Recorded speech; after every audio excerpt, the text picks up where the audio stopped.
నమస్కారం ఘంటారావానికి స్వాగతం. ముందుగా ప్రధానాంశాలు. 15 నెలల పాలనలో 5.5 లక్షల ఉద్యోగాలు ఇచ్చాం. శాసన మండలిలో మంత్రి టీజీ భరత్ వెల్లడి.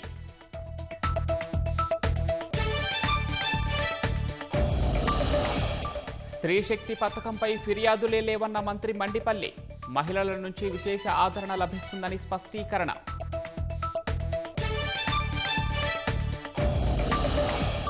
చైర్మన్ను అవమానిస్తున్నారంటూ మండలిలో వైసీపీ సభ్యుల ఆందోళన.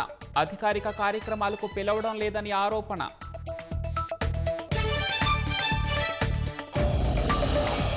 అల్పపీడనం కొన్ని గంటల్లో వాయుగుండంగా మారే అవకాశం.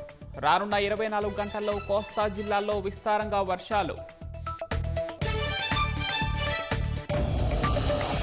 లద్దాఖ్ ఉద్యమకారుడు సోనం వాంగ్చుక్ అరెస్ట్. రెచ్చగొట్టే వ్యాఖ్యలే కారణమన్న హోంశాఖ.